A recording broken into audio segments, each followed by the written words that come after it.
Bom, vamos continuar aí estudando a terceirização no nosso ordenamento jurídico e agora nós vamos ver os requisitos para o funcionamento da empresa de prestação de serviços a terceiros. Vocês devem estar lembrados que a relação aí de trabalho terceirizado é uma relação que envolve três sujeitos: o trabalhador terceirizado, a empresa de prestação de serviços a terceiros e a empresa contratante. Além disso, nós também já vimos os requisitos para que a terceirização seja lícita, que são a ausência de subordinação e pessoalidade entre o trabalhador terceirizado e a empresa contratante e a capacidade econômica da empresa de prestação de serviços a terceiros. E nós vamos ver aí alguns outros requisitos para que essa empresa de prestação de serviços a terceiros possa funcionar.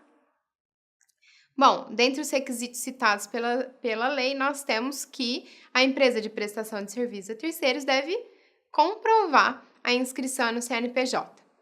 Além disso, ela deve estar registrada na junta comercial e ter um capital social compatível com o número de empregados, que nós vamos observar aí os parâmetros dados pela lei, né? Então, empresas com até 10 empregados têm que ter um capital mínimo de R$ 10.000 e assim sucessivamente. Vocês têm aí o nosso material, vocês podem observar quais esses requisitos aí do capital social para que nossa aula não fique muito cansativa. Além disso, nós temos os requisitos do contrato de terceirização. Esse contrato que vai se dar, então, entre a empresa contratante e a empresa de prestação de serviços a terceiros.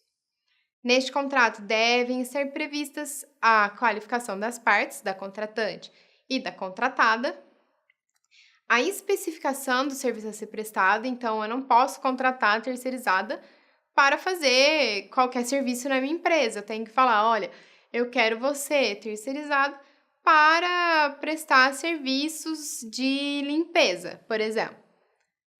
Além disso, esse contrato deve ter um prazo, né, para realização, quando for o caso, né? Não necessariamente, então, vai ser previsto aí esse prazo.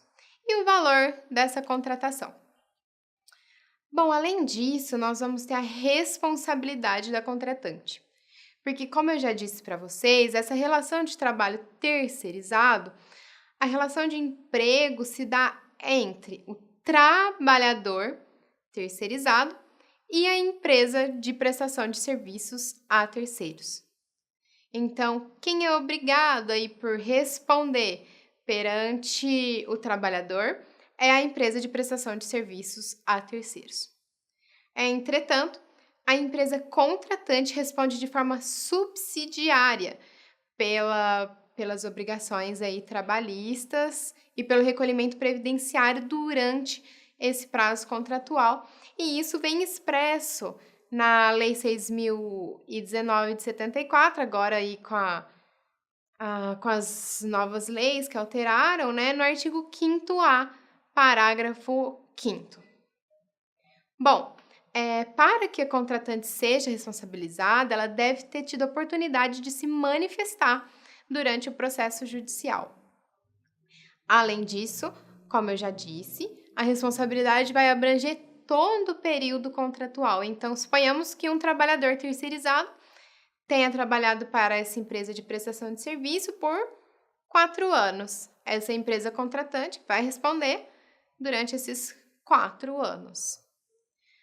Bom, essa previsão de responsabilidade subsidiária entre o tomador, que é agora a prestação de...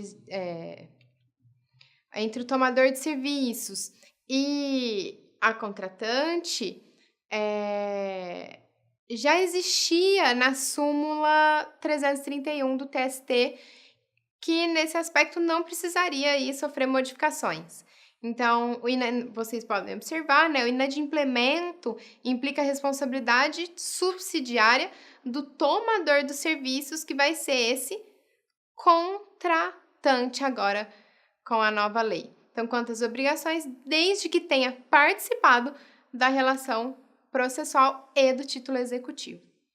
Então, a responsabilidade do tomador que é a empresa contratante, abrange todas as verbas da condenação referentes ao período aí da prestação laboral, que foi o exemplo que eu dei para vocês. Então, não se esqueça, quando vocês lerem tomador aí na súmula, ele está se referindo à empresa contratante. Bom, aguardo vocês para nós continuarmos esse tema de terceirização.